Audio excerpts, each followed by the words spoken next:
Vamos lá. Deixem aberto aí Atos capítulo 21, versículo 1. A gente vai ter o versículo 16, mas eu vou lendo aqui no decorrer da mensagem. O tema da minha pregação hoje é entre lágrimas e coragem, é o que veremos aqui. Mas antes da gente ler, olha para cá, por favor. Se nós de fato formos cristãos genuínos à luz da Escritura, veremos que há momentos em nossa vida que decidir seguir a Cristo de fato é um caminho doloroso, é um caminho sofrido, é um caminho em que trará mais prejuízos, por vezes, do que aplausos.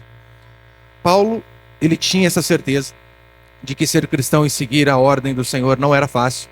E aqui ele está indo rumo a Jerusalém. E ele sabe que aquilo que o aguardava em Jerusalém não era aplausos, mas sim perseguições, espancamentos, prisões e morte. E mesmo sabendo disso, Paulo não nega aquilo que Cristo comissionou e segue firme. E essa passagem que nós leremos aqui, ela não é apenas um relato histórico, mas é um espelho para mim e para você. Será que de fato nós estamos dispostos a fazer a vontade de Deus, se essa vontade for contra o nosso desconforto, contra aquilo que nós julgamos ser bom, contra aquilo que nós gostamos? Será que nós continuaremos a ser obedientes a Deus, mesmo sabendo que essa obediência levará a prejuízos? É isso aqui que veremos. Então, ter coragem de obedecer a Deus, sabendo que pode sofrer rejeição, perseguição, prisão e até morte, não é para poucos. E é isso que nós veremos aqui, a exemplo do apóstolo Paulo. Põe o primeiro princípio ali, por favor. O primeiro princípio que eu quero passar hoje é esse: a vontade de Deus e o conforto humano. Acompanhe comigo do versículo 1 até o versículo 4, por enquanto, por favor. Atos 21, 1 diz assim: depois que nos separamos deles, navegamos em linha reta e chegamos a Cós.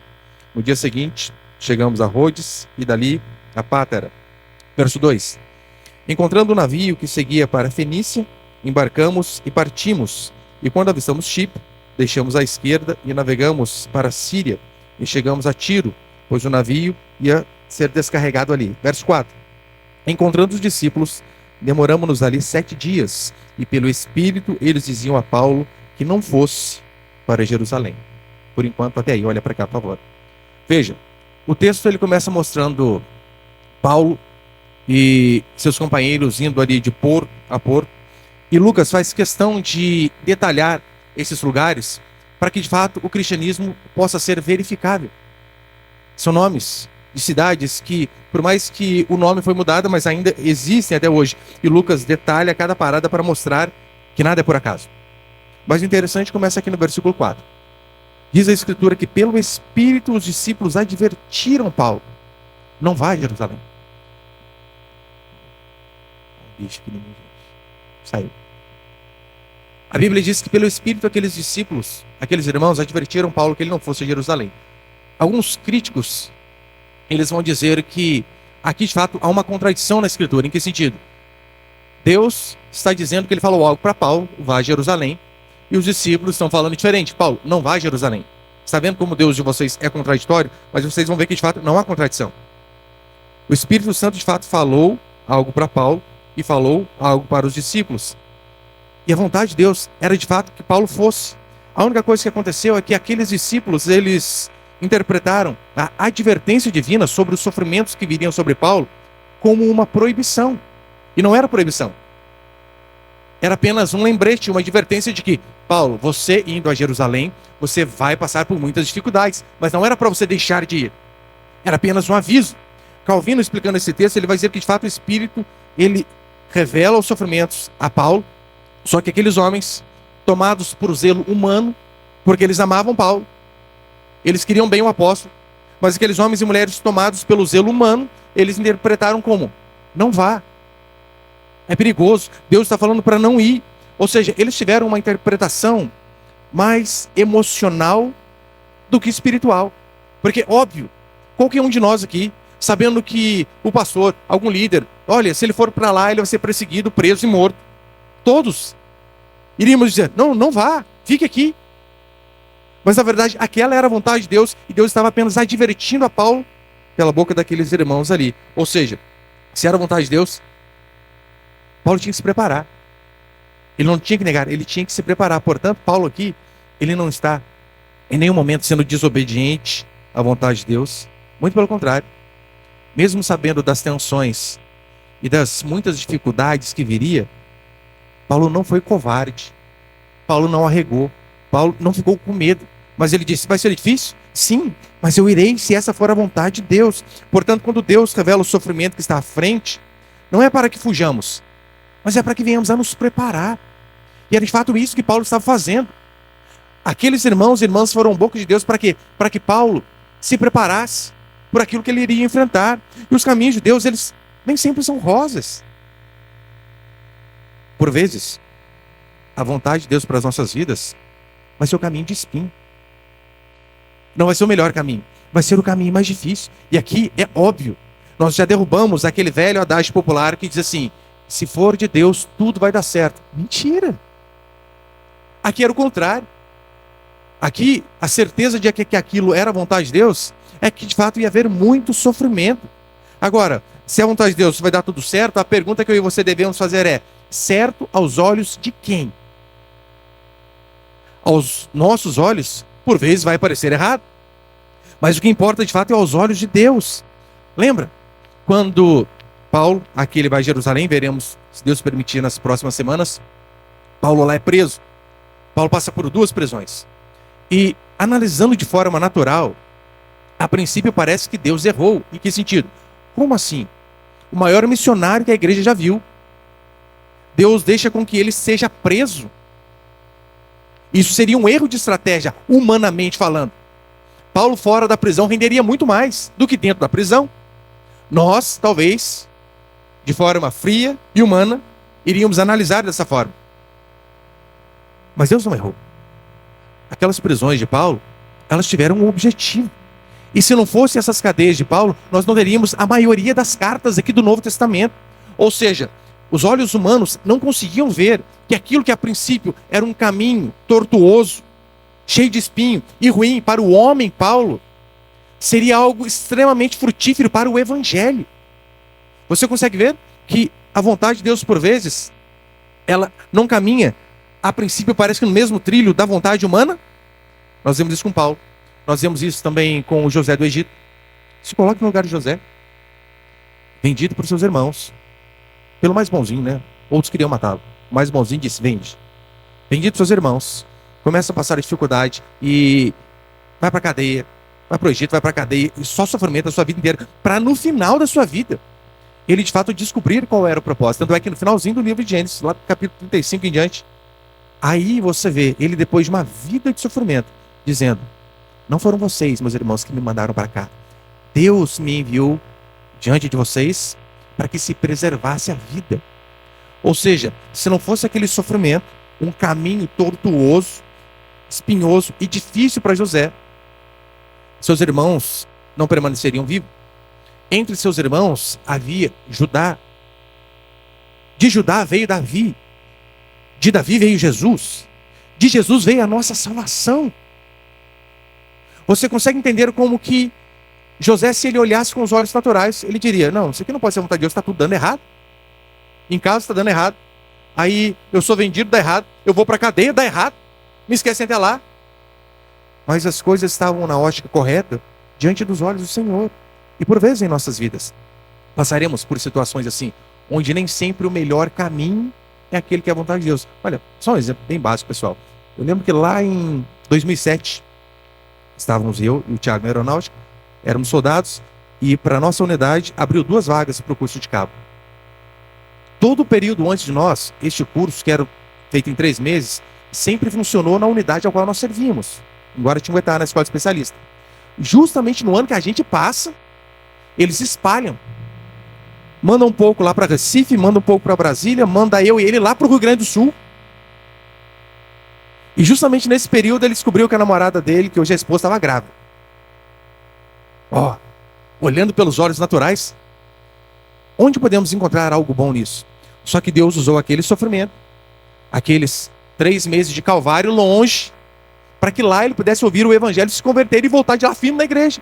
Hoje, graças a Deus, ele, esposa, filhos, nora, todo mundo, Graças a Deus. Mas veja, os caminhos não foram. Talvez o que ele pensava ser melhor, o que a esposa pensava ser melhor, mas sem sombra de dúvida era aquilo que Deus achava melhor. Normalmente, nós queremos e só aceitamos a vontade de Deus quando isso não nos custa nada, quando não temos prejuízo. Ora, e se nós aceitamos a vontade de Deus só quando não nos custa nada, nós não estamos preocupados com a vontade de Deus. Estamos preocupados com a nossa própria vontade. No fundo, nós queremos apenas que Deus confirme os nossos desejos, não que Ele faça a vontade dele. Pode ver, no fundo, as nossas orações são assim: Senhor, faz isso, faz isso. Por quê? Porque é o que eu quero, porque é o meu desejo, é o meu sonho, é o que eu preciso. Dificilmente a gente consegue orar com sinceridade aquilo que Jesus ensinou: que seja feita a tua vontade e não a minha. Essa talvez seja a oração mais difícil do cristianismo.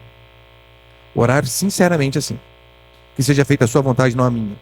Por que essa oração é muito difícil? Porque na maioria das vezes nós não queremos que a vontade de Deus seja feita. Nós queremos que a nossa vontade seja feita. Cristãos modernos, eles buscam o evangelho que os conduz sempre ao bem-estar, não ao sacrifício. Paulo não se importava com isso. Paulo, de fato, é um exemplo de alguém que estava disposto, a custo da própria vida, fazer a vontade do Senhor. E a vontade de Deus, como eu disse, nem sempre ela se alinha ao conforto humano, mas sempre a glória de Deus. E para cristãos genuínos, a glória de Deus é o mais importante. Ainda que a vontade de Deus nem sempre seja cômoda e agradável para nós, sempre vai ser boa para o reino. Sempre vai ser proveitosa para o reino. Por isso não podemos confundir, em hipótese nenhuma, a vontade de Deus com comodidade. A vontade de Deus, por diversas vezes, talvez a maioria delas, na verdade vai nos tirar do comodismo, da nossa zona de conforto. Mas o que importa é aprendermos a orar como Paulo e como Jesus ensinou, que seja feita a vontade dele. Segundo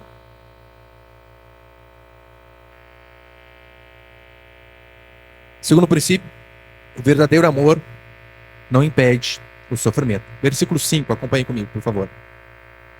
Depois de passar ali aqueles dias, saímos e seguimos viagem. Todos nos acompanharam até fora da cidade, juntamente com suas mulheres e filhos. Na praia, oramos ajoelhados. Aqui eles estão se despedindo de Paulo. E veja, né? Só um parênteses. Olha que observação interessante.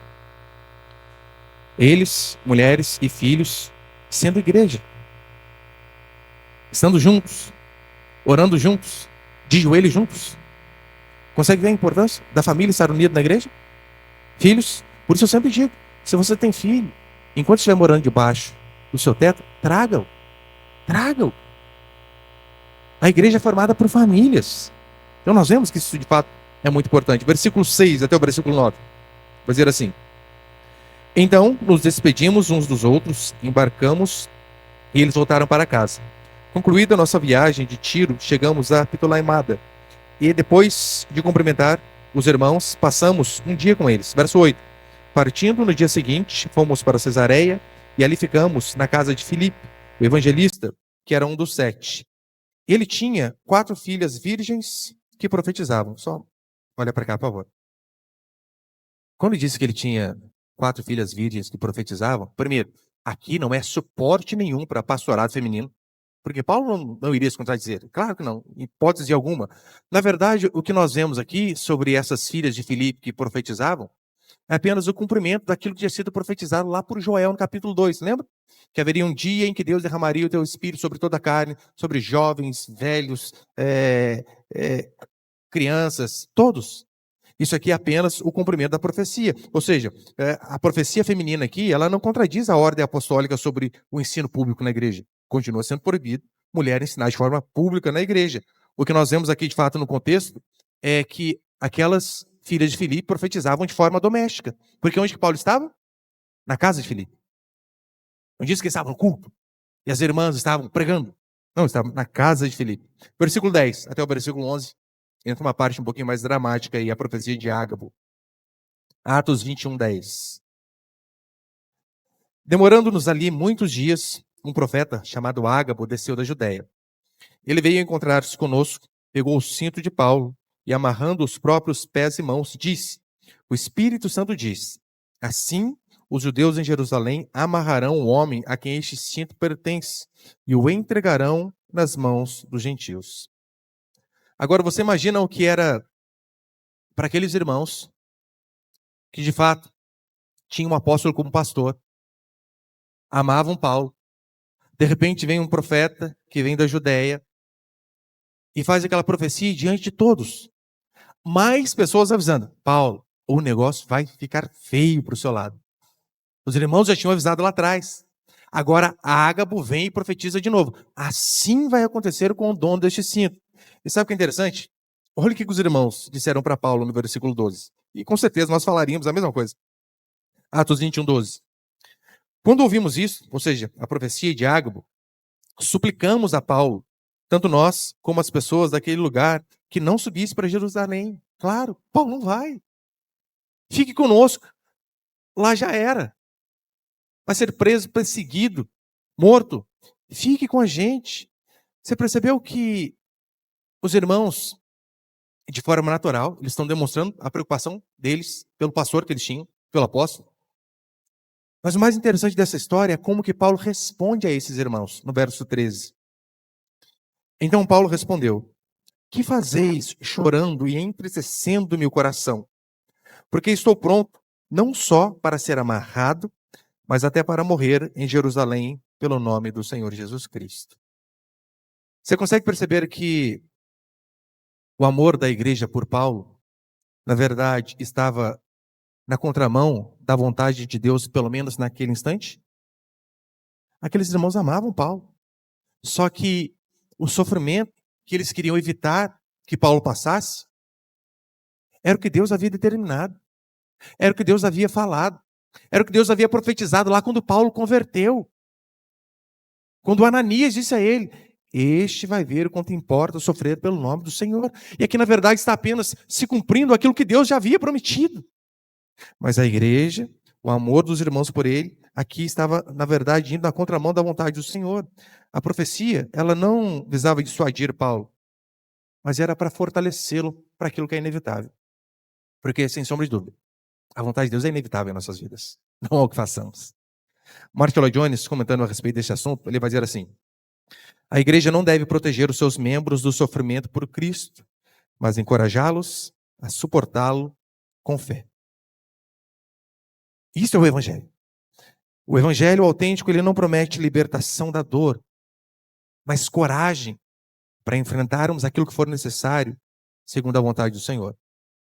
E o sofrimento, de fato, ele é um instrumento usado por Deus, muitas vezes, para moldar os seus filhos, para lapidar os seus filhos, para refinar os seus filhos. Um remédio amargo, mas é um remédio amargo que nos torna robustos em fé, que nos torna mais dependentes de Deus, que de fato nos torna mais próximos do Senhor e nos faz confiar mais e mais nele.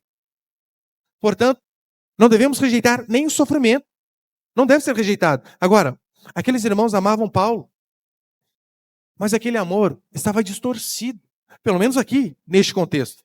Distorcido do amor de Deus, porque o amor de Deus era que vá em frente. O amor dos irmãos, fique e se poupe. Percebe que o cuidado, o excesso de amor e zelo, eles, quando não estão alinhados com a vontade de Deus, eles podem ser mais prejudiciais do que benéficos. Não é assim que acontece, por exemplo, em relação a muitos pais. Pais, por vezes, querem privar os filhos de determinados sofrimentos, sofrimentos que fariam com que eles crescessem. Porque muitas coisas na vida você só aprende com crescimento, só aprende com sofrimento. Só aprende, na verdade, por caminhos difíceis. Agora, pais que estão preocupados em nunca contrariar a vontade do filho. Nossa, não pode fazer absolutamente nada. Pais que nunca falam não. Pais que super protegem. Você pensa que esses pais estão fazendo algo bom para os filhos? Não estão. O sofrimento faz parte da vida. Pais que não disciplinam seus filhos por mentiras, por bater em outros irmãos, por fazer mal a outras crianças, por mentiras. Esses pais não estão trazendo benefício aos filhos. O amor deles, que sim, não estou colocando aqui em dúvida o amor dos pais pelos filhos, mas se é neste caso, é um amor distorcido daquilo que é a realidade, daquilo que é a vontade de Deus. Portanto, cuidado para que o seu amor não seja distorcido comparado com a verdade. Em relação a nós, cristãos, de forma geral, é a mesma coisa. Cristãos que deixam de falar a verdade para não querer ofender a outros. O amor é distorcido. Fora daquilo que é a vontade do Senhor. Líderes que moldam suas pregações para não perder membros. Este não é o amor bíblico. É um amor carnal. Não passa de covardia travestida de afeto. Mas não é um amor genuíno. E terceiro, e último para encerrar.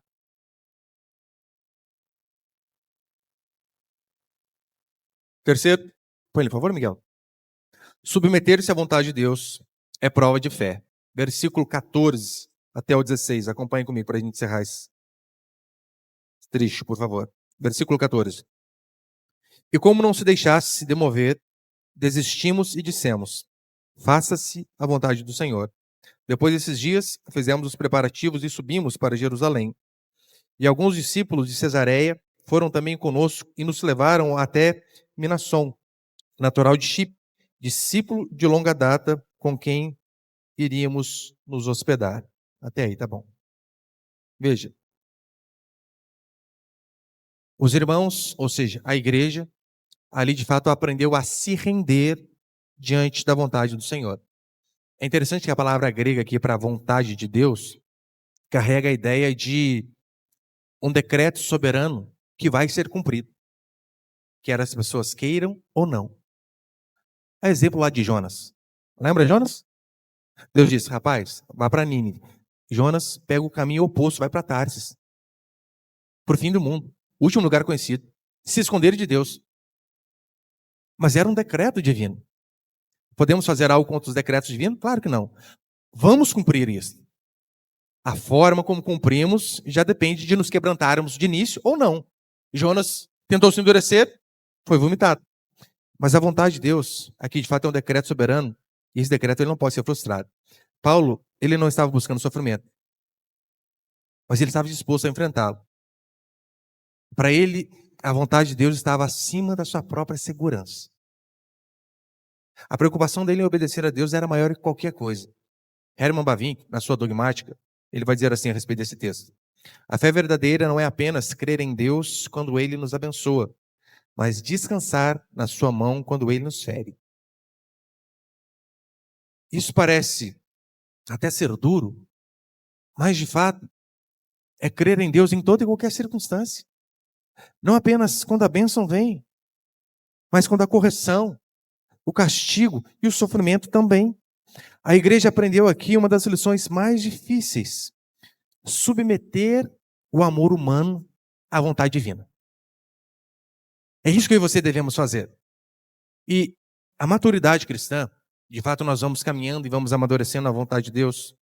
A maturidade cristã, ela se mede quando nós de fato cessamos de discutir com Deus e aprendemos a dizer isso aqui que a igreja disse neste momento: que seja feita a vontade do Senhor. Não vou ficar brigando. Deus é soberano e Ele sabe do melhor. Esse é o ponto de maior confronto com o pecado da autossuficiência moderna. Porque nós não queremos, como eu disse lá no início, fazer a vontade de Deus. Talvez um dos maiores pecados de nosso tempo é colocar a vontade de Deus, ou melhor, a nossa vontade, na frente da vontade do Senhor. É querermos que as coisas aconteçam sempre à nossa maneira. Paulo caminhou para Jerusalém não porque ele era teimoso, mas porque ele era obediente. E a pergunta que eu e você devemos fazer é: nós temos caminhado nessas mesmas passadas de obediência? Aquilo que Deus tem nos mandado fazer, é isso que de fato nós estamos procurando obedecer? Muitos só aceitam o cristianismo se ele não tiver cruz. Nós sabemos que isso é impossível. Não existe. Lucas 9:23. Se alguém quer vir após mim, negue-se a si mesmo, tome a sua cruz e siga-me. Essa é uma premissa basilar e primária do cristianismo. Quer ser discípulo? Quer me seguir? Negue-se a si mesmo, tome a sua cruz e venha. A pergunta é: estamos prontos para obedecer a Deus mesmo em meio a lágrimas e sofrimento? Ou se as coisas começarem a ficar difíceis, não, daí já não é para mim, vou procurar outra coisa. Continuaremos presos ao maldito evangelho da conveniência, onde, de fato, nós não queremos nunca ser feridos, nós não queremos nunca uma transformação, mas queremos sempre permanecer no conforto. Cristo, ele não morreu para nos dar vida eterna. Perdão, Cristo não morreu para nos dar vida fácil, ele morreu para nos dar vida eterna. Então, eu e você devemos lembrar que nós temos como exemplo Jesus Cristo.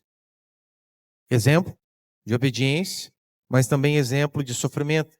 Agora, a mesma voz que guiou Paulo continua nos chamando. Faça-se a tua vontade, não a minha. Eu sei que não é fácil, óbvio. Mas que nós venhamos a ter este coração. Que quando estivermos em nossas lutas e aflições, venhamos a lembrar, como diz Paulo em Romanos 12. A vontade de Deus é boa, perfeita e agradável. Ainda que sejamos feridos momentaneamente, ela sempre vai terminar em algo positivo para o reino de Deus. Se a vontade de Deus nos leva ao desconforto, que assim seja. De fato, é melhor sofrer com Cristo do que viver em paz com o pecado. Prefira isso. É melhor morrer pela verdade do que viver uma vida toda de mentira. Amém, meus irmãos?